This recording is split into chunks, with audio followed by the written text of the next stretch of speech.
അങ്ങനെ പ്രേക്ഷകർ ആകാംക്ഷയോടെ കാത്തിരുന്ന 2025 മമ്മൂക്കയുടെ ആദ്യ ചിത്രമായ ഡൊമിനിക് തിയേറ്ററുകളിൽ ആദ്യ ഷോ ഇപ്പോൾ ആരംഭിച്ചിരിക്കുകയാണ്. എപ്പോഴാണ് ചിത്രത്തിന്റെ ആദ്യ റിവ്യൂ പുറത്തു വരിക, എന്താണ് ചിത്രത്തിന്റെ ആദ്യ പ്രതികരണം എന്നൊക്കെ അറിയാൻ വേണ്ടി ഒരുപാട് പ്രേക്ഷകരാണ് കാത്തിരിക്കുന്നത്.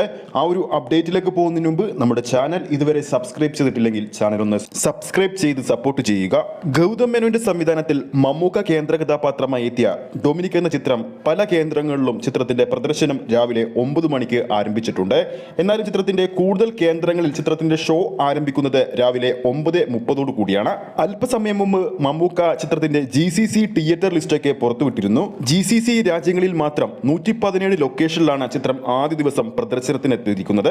ഡൊമിനിക്കിന് തിരുവനന്തപുരത്ത് ഏരിയാസ് പ്ലക്സിലൊക്കെ രാവിലെ 9 മണിക്ക് ഷോ ആരംഭിച്ചിരുന്നു. ഡൊമിനിക്കിന്റെ ആദ്യ റിവ്യൂ എപ്പോൾ വരും? ആ ഒരു അപ്ഡേറ്റിലേക്ക് പോകുമ്പോൾ ചിത്രത്തിന്റെ ദൈർഘ്യം എന്ന് പറയുന്നത് 2 മണിക്കൂറും 33 മിനിറ്റുമാണ്. ചിത്രത്തിന്റെ കൃത്യമായ റിവ്യൂസ് ഒക്കെ പുറത്തു വരുമ്പോൾ ഏകദേശം 12:30-1 മണി ടൈം ആകും. ഇന്നലെ ചിത്രത്തിന്റെ പ്രിവ്യൂ ഷോ ഒക്കെ നടന്നിരുന്നു. പ്രിവ്യൂ ഷോ കഴിഞ്ഞപ്പോൾ ചിത്രത്തിന്റെ അണിയറ പ്രവർത്തകരിൽ നിന്നും ചിത്രം കണ്ടിറങ്ങിയ പ്രേക്ഷകരിൽ നിന്നും കിട്ടിയ റിപ്പോർട്ടുകൾ പ്രകാരം മികച്ച അഭിപ്രായം തന്നെയാണ് ചിത്രം നേടിയിരിക്കുന്നത്.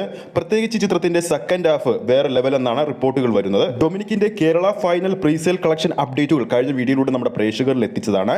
2025 ഇറങ്ങിയ മലയാള സിനിമകളിൽ അല്ലെങ്കിൽ കേരളത്തിൽ റിലീസ് ചെയ്ത ചിത്രങ്ങളിൽ ഏറ്റവും മികച്ച അഡ്വാൻസ് പ്രീസെയിൽ നേടുന്ന ചിത്രമായിട്ട് ഇപ്പോൾ ഡൊമിനിക് മാറിയിരിക്കുകയാണ്. എന്നും വ്യത്യസ്തമായ രീതിയിൽ ചിത്രങ്ങൾ സംവിധാനം ചെയ്തിട്ടുള്ള വ്യക്തിയാണ് ഗൗതം മേനോൻ. അദ്ദേഹം ആദ്യമായി മലയാളത്തിൽ സംവിധാനം ചെയ്യുന്ന ചിത്രം തന്നെ അദ്ദേഹം ഇന്നുവരെ സിനിമാ ജീവിതത്തിൽ ചെയ്യാത്ത തരത്തിലുള്ള ഒരു ക്രൈം കോമഡി പെടുന്ന ചിത്രവുമാണ്. അദ്ദേഹത്തിന്റെ ഓരോ ഇന്റർവ്യൂവിൽ നിന്നും വ്യക്തമാണ് അദ്ദേഹത്തിന് മികച്ചൊരു കോൺഫിഡൻസ് ചിത്രത്തിനുണ്ടെന്ന്. എന്തായാലും ആ ഒരു കോൺഫിഡൻസ് എത്രത്തോളം ഉണ്ടെന്ന് നമുക്ക് അല്പസമയത്തിനുള്ളിൽ പ്രേക്ഷകരിൽ നിന്ന് തന്നെ മനസ്സിലാക്കാൻ സാധിക്കും. കൂടുതൽ അപ്ഡേറ്റുകൾക്ക് വേണ്ടി നമുക്ക് കാത്തിരിക്കാം. ആദ്യം പറഞ്ഞതുപോലെ ചാനൽ സബ്സ്ക്രൈബ് ചെയ്യൂ, വീഡിയോ ലൈക്ക് ചെയ്യൂ. ഫേസ്ബുക്ക് പേജിലൂടെയാണ് ഈ ഒരു വീഡിയോ കാണുന്നതെങ്കിൽ ഫേസ്ബുക്ക് പേജ് ഫോളോ ചെയ്യൂ. അടുത്തൊരു അപ്ഡേറ്റുമായി നമുക്ക് വീണ്ടും കാണാം.